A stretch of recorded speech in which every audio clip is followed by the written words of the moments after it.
তদন্তের 1.5 বছরের মধ্যে রেশন দুর্নীতি নিয়েই প্রশ্ন তুললেন বিচারক। নদিয়ায় যে এফআইআর এর থেকে তদন্ত শুরু করেছিলেন সেটা একটা চুরির মামলা ছিল।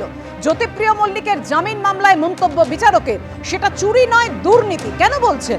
যদি দুর্নীতি হয় তাহলে আজ পর্যন্ত কোনো সরকারি অফিসারকে কেন অভিযুক্ত করেননি? যাদের সেল পাওয়া গিয়েছিল কেউ আপনাদের কি এসে বলেছে শর্ট সাপ্লাই হয়েছে?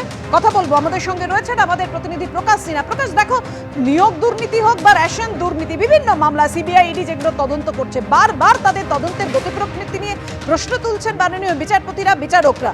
এক্ষেত্রেও সেই একই প্রশ্ন, এবং তিনি বলছেন যে রুটে নয়, একেবারে রুট থেকে আপনারা শুরু করুন, গঙ্গাসাগর নয় গঙ্গোত্রী থেকে শুরু করুন।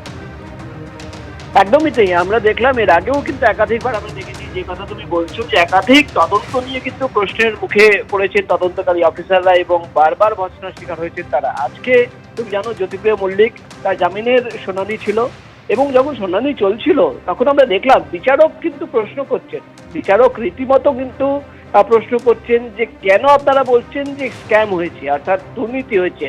আপনারা যখন তদন্ত শুরু করেছিলেন, যে নদিয়ার যে 4টি এফআইআর সামনে রেখে তদন্ত শুরু করেছিলেন, সেখানে কিন্তু চুরির অভিযোগ ছিল। তো চুরির তদন্ত করতে গিয়ে কেন আপনারা দুর্নীতি বলছেন, এই প্রশ্ন বিচারক করেন। তখন আমরা দেখলাম যে ইডির আইনজীবী তিনি কিন্তু সওয়াল করলেন যে চুরির তদন্ত করতে গিয়েই দুর্নীতির কথা সামনে এসছে। আমরা দেখলাম বিচারক প্রশ্ন করছেন যে যদি একজন মন্ত্রী তার আত্মীয়দের বেশ কিছু কোম্পানির অ্যাকাউন্ট রয়েছে, সেই অ্যাকাউন্টে যদি টাকা যাচ্ছে, ঢুকে যাচ্ছে, জমা পড়ছে, আপনি কিভাবে বলতে পারেন যে এটা রেশন দুর্নীতির টাকা? সেটা তো অন্য দুর্নীতির টাকা হতে পারে। অর্থাৎ এই গোটা তদন্ত, তুমি জানো গত 15 মাস ধরে এই তদন্ত চলছে, এবং প্রায় 15 মাস আগে জ্যোতিপ্রিয় মল্লিককে গ্রেফতার করা হয়।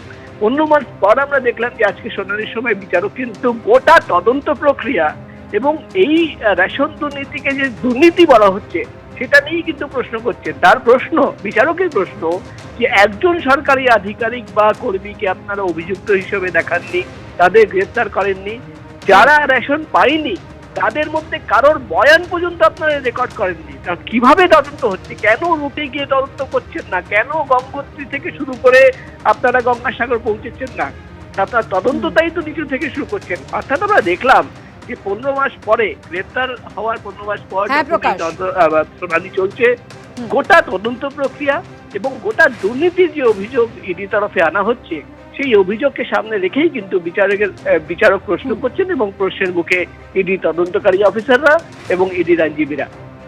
ধন্যবাদ তোমার।